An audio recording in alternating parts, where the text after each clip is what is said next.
welcome everyone. We have an amazing treat today. I am sitting down with the amazing Marietta Taylor from Georgia, one of our agents inside of Absolute Top Dollar coaching program. And we are going to tell Marietta's story. She's amazing. She joined the program in January, had no real cold calling experience, not much transactions popping at the moment, and she decided to join ATD, and since then has taken two probate listings and had two probate closings, and now is currently sitting on a very strong probate pipeline of future deals. So today we're going to go into this journey about what changed for Marietta, what she's learned, and how she created success in probate real estate. So welcome Marietta to the ATD podcast. Carolyn. Thank you. I'm so excited to be here today and share your story. So, let's talk with the audience a little bit about, let them get to know you. Before joining ATD, where exactly were you in your real estate business? Okay. Well, prior to joining ATD, I had my own transaction coordinator business, and Okay. I started that business during COVID. I was a licensed agent. I got my license in 2007, and I had a 9 to 5 job. So I would go to work during the day and real estate class in the evening. And then in 2013, I got my broker's license and worked for various agencies. But when COVID came about, I didn't want to be out there selling real estate, going in and out of different houses. I just didn't want to do it.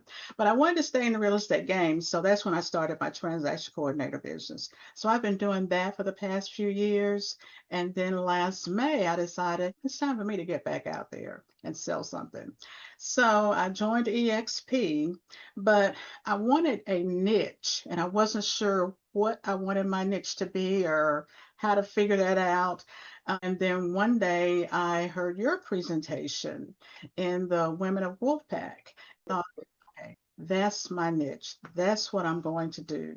And I joined your mentorship program, and here I am. Wow, thank you so much. And I love that about your story of going back from COVID and getting into transaction coordination.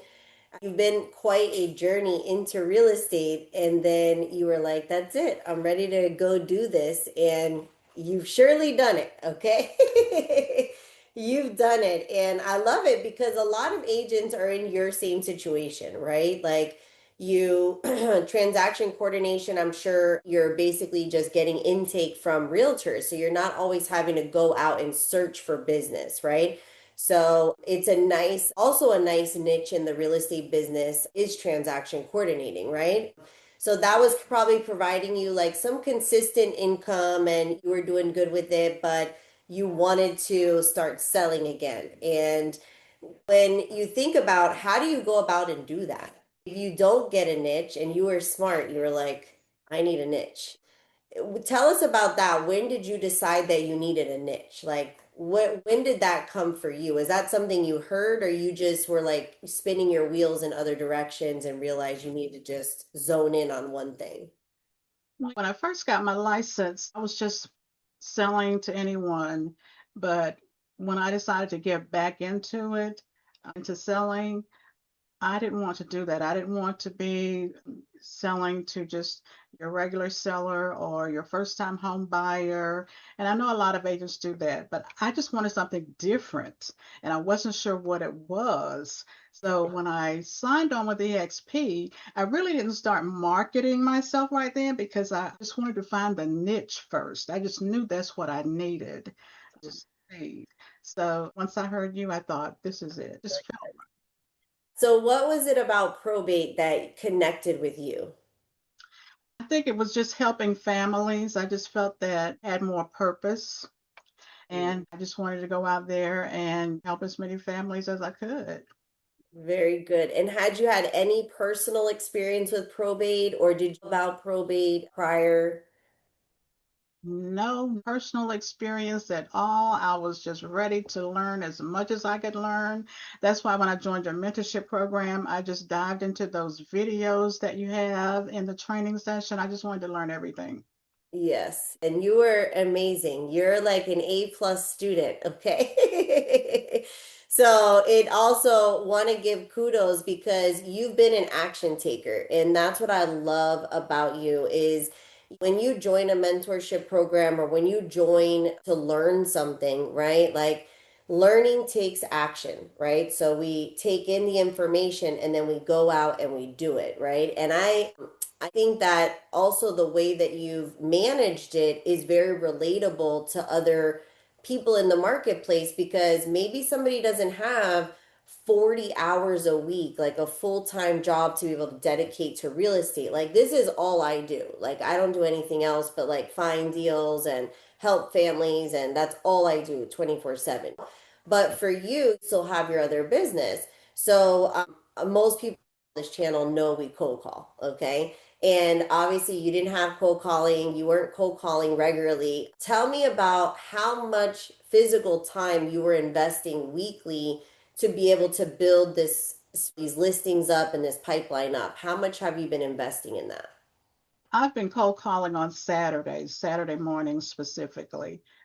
I don't do much cold calling during the week. Every now and then I'll call in the afternoon or in the evening, but most of my time is spent on the phone every Saturday morning doing my cold calls. I just feel like I get more responses then, that more people are at home then. And that was something fun for me in the group because I don't cold call on Saturday, right?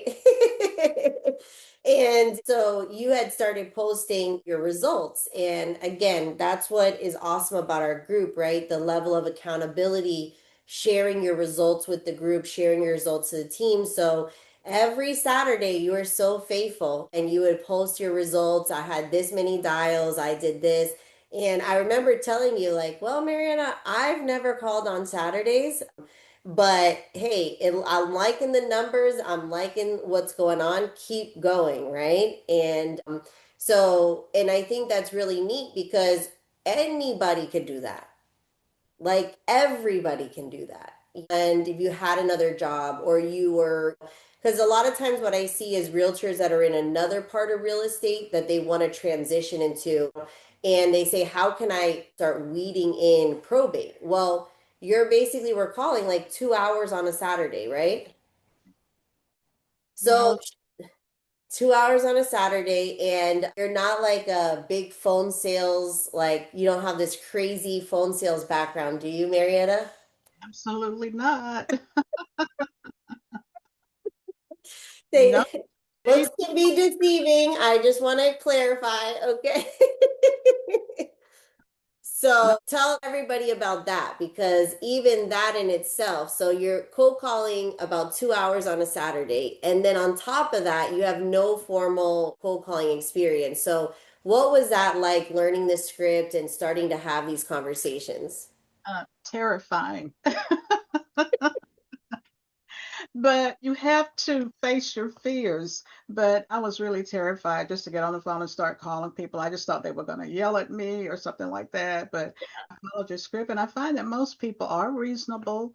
They just say yes, they want to sell, or no, they don't want to sell, or I have a family member who's a realtor, or whatever the situation might be.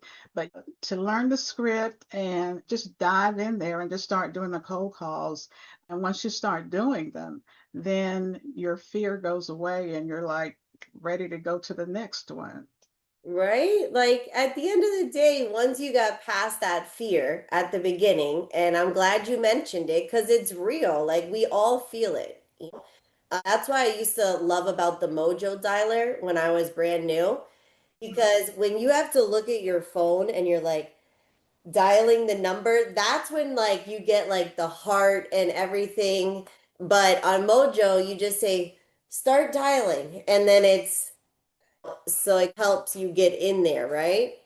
Right. And see, that's how I started out. You might recall I was dialing each number. I didn't have the Mojo dialer, so I would suggest nobody do that. Just get the Mojo dialer.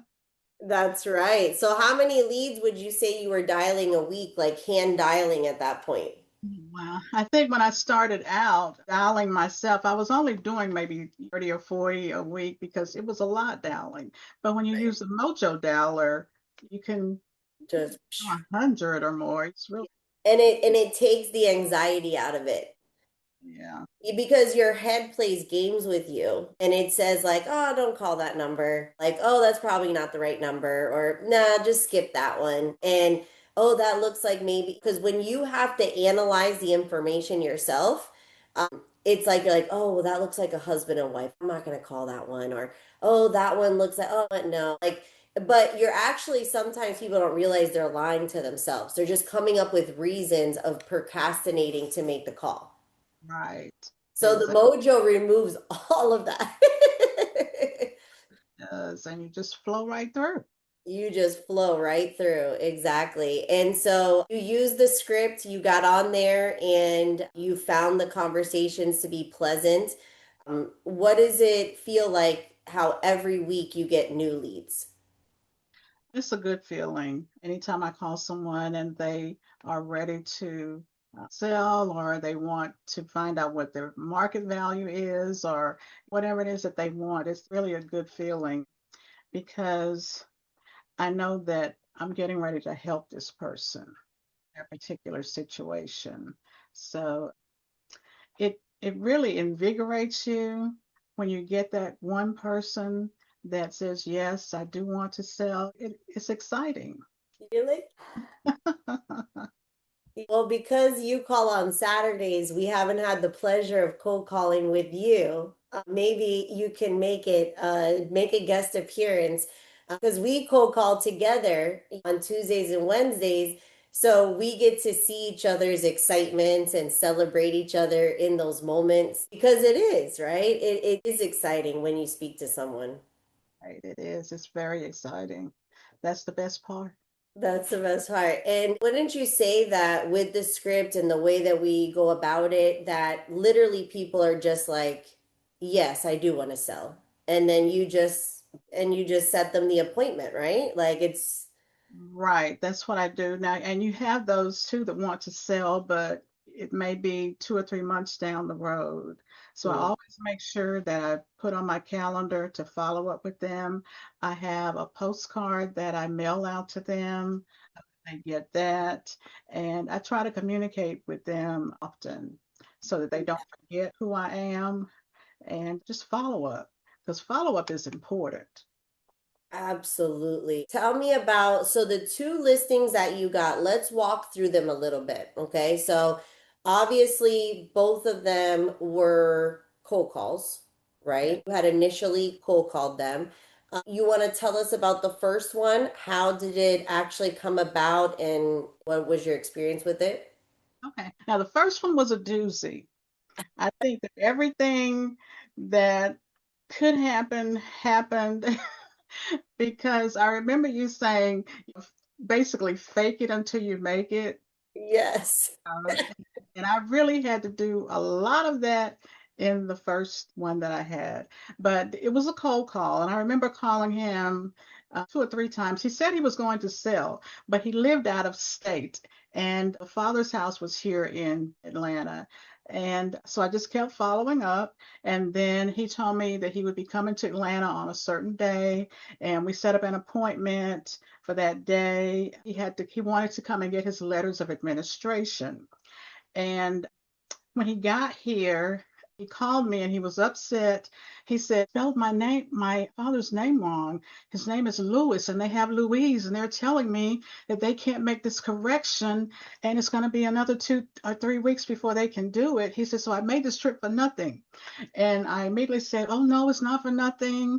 We can still get together and get everything set up. And when you get the new letters of administration, we can move forward. So he still agreed to meet with me that day at his father's house. And then he called me back and said, I don't have a key to my father's house. And you jumped in my mind. And I remember you said, be the solution to their problem. So I immediately said to him, "Oh, that's okay. I have a locksmith that can meet you and get the house unlocked." And he's like, "Okay, sure." And of course, I did not have a locksmith. I jumped off the phone and I started Googling locksmiths in the area of this house, found this guy, and he agreed to go over and unlock the house. So I called my client back and said, he'll be over there at such a time. So sure enough, he unlocked the door. And then I met with the client after that. He signed the papers to list the house. Um, and then his father's house was just filled with lots of things, furniture and everything. And he said, "I don't know what to do with this because I don't need any of this stuff." And I said, "What about an estate sale?" And he said, "Can you do that?" I said, "Sure, I know someone who can do an estate sale." And I didn't know anybody. But I was following your instructions. I was faking it. And so he left. And then I Googled again people who could do estate sales. And I found this one guy. He said he had worked with a realtor before. So I asked for the reference. He gave me the reference. I called that agent. She said, "Oh, he's great. He's fantastic." So I thought, okay, he's it. So I met him at the house so he could see what all was in there that needed to be sold. And had a very successful estate sale over 4 days. I also arranged after that for a house cleaner to come in and clean the house. I arranged for lawn service to come by and cut the grass. So I was just doing all those things with this guy. He thought I had a team of people that I was working with. He was just so impressed. So that's what I meant when I said I think everything that could happen happened with that first transaction. So we did ended up closing it. Oh, there was one other thing. There were four siblings. He had power of attorney over one of the siblings.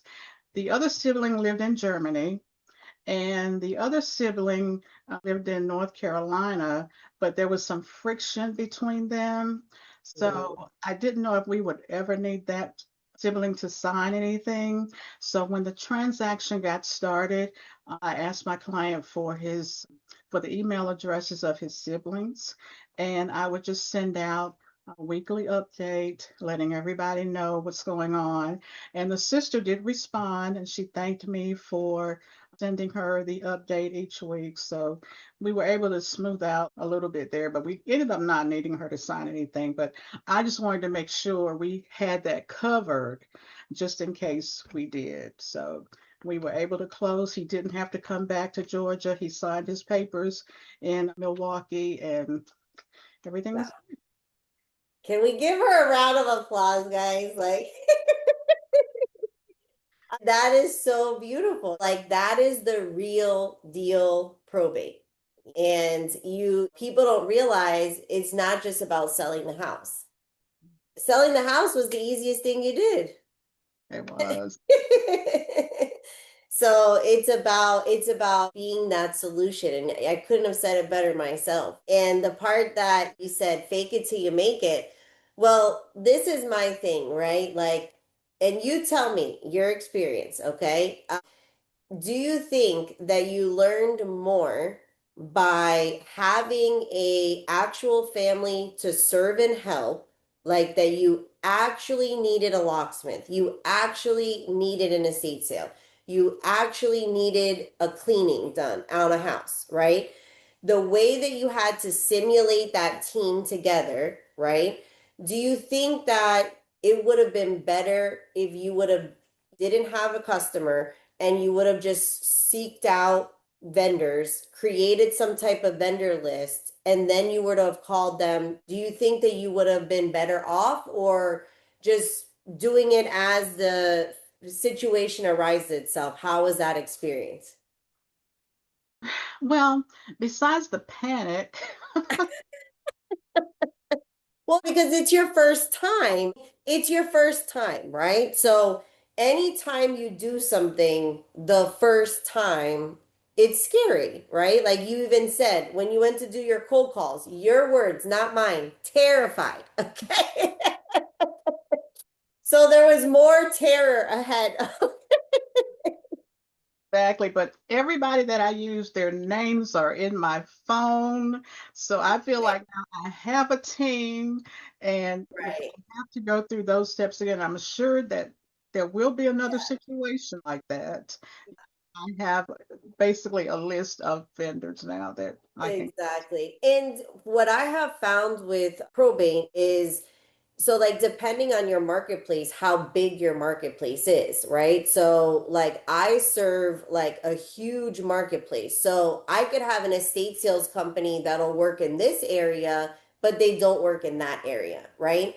So you've always got to be the person that can just find the solution, no matter what market you're in, no matter where you are. And I've done it where I've built vendor lists like before I had any customers in that area. I've built a vendor list, but it wasn't the same as when I build the vendor list with like an actual family. Like, hey, I have this house, come bid it. I want to know what your quotes are, how you work, what's the process.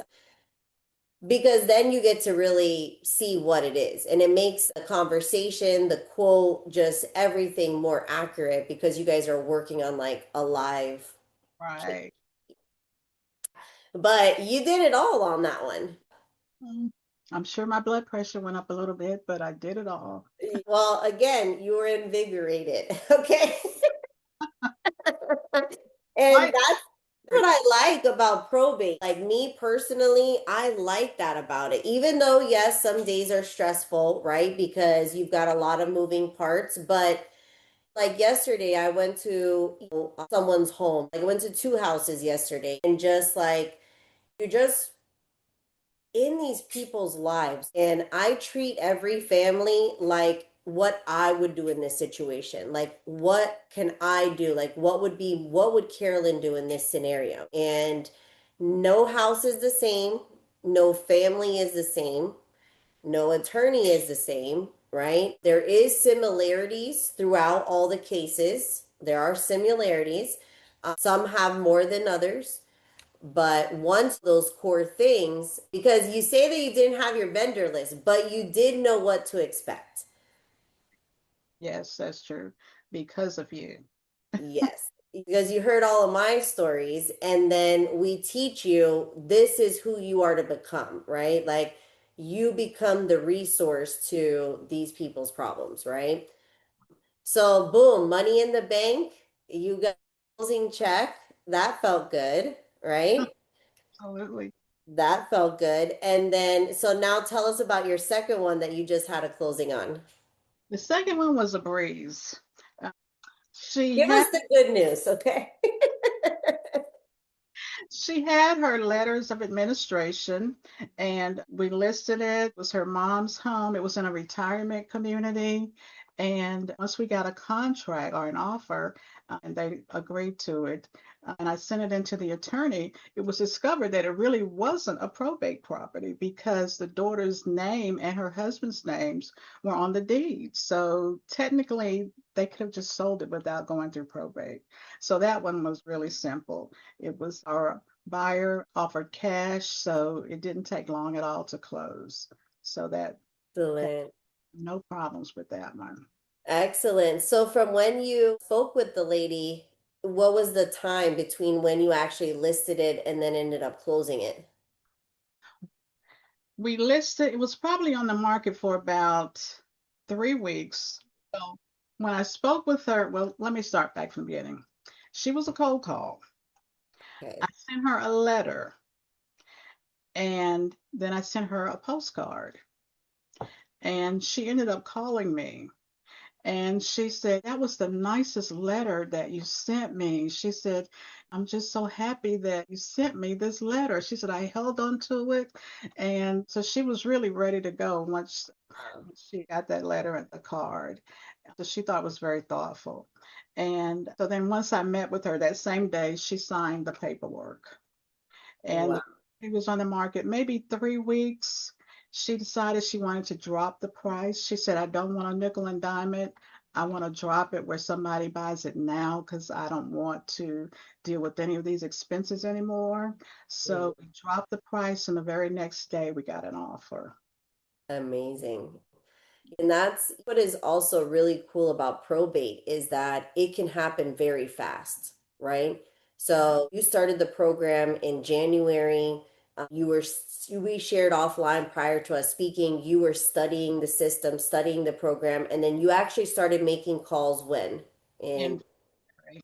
in February. And so, and then your next listing, you got your first listing Well, in April. Yes. And that's amazing. That's amazing. And so now you've had two listings, two closings, and how does your pipeline look? I have roughly maybe about 10 people in my pipeline that I'm following up with. Three that I think will be ready before the others, but I just periodically call them. Sometimes I text them. I send them a postcard, just so they keep me top of mind.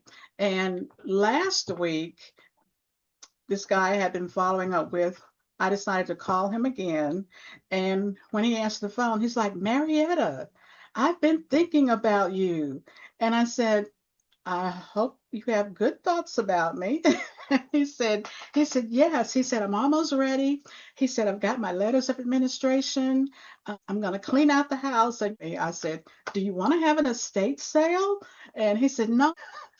He said, no, he said, I'm going to let the family come over and choose what they want and whatever they don't want. He said, then I'll just toss it out. And so he said, so check back with me on Monday. So I have him on my calendar to call back on Monday. That's amazing. That's amazing. And that's the beautiful thing about this is that you're building a pipeline, right? So before you got into probate, we knew your real estate situation, but you didn't have a pipeline, right? Yeah. And most realtors, that's the problem, right? Oh, okay, well, you helped your sister buy a house or you helped your neighbor sell their house.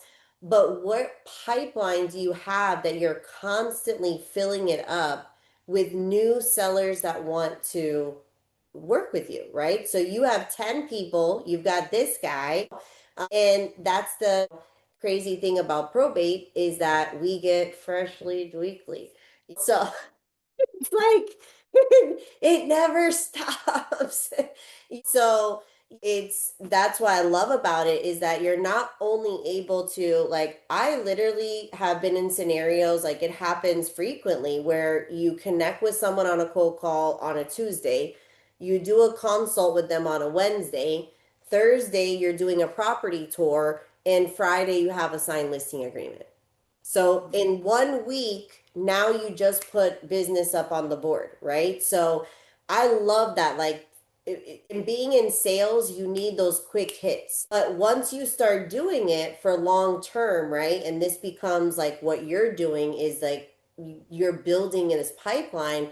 Now your pipeline starts producing for you, right? So you have the quick hits that you'll get from making the cold call and immediately helping someone, but then that nurturing that you're doing and that following up. So then you get to the point where you just got deals left and right. And I'm never in a rush, like, because guess what?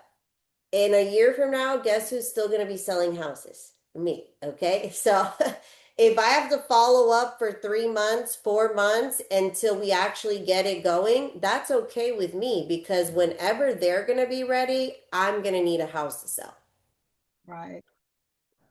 Yeah. So, this is the beautiful thing about probate, and I'm just so happy to share your story today and share your success. Okay. And this is only the beginning. This is only the beginning of a beautiful future and career. And does it give you that like compared to where you were prior to choosing probate, getting in the program? Do you see now a future in your career? Oh, absolutely. This is what I want to do. This is all that I'm doing. Uh, I heard Steve Harvey say one day to somebody, they were talking about their plan B, and he said, you should never have a plan B. He said, because then you won't focus on plan A. So this is my plan A, B, C, and D.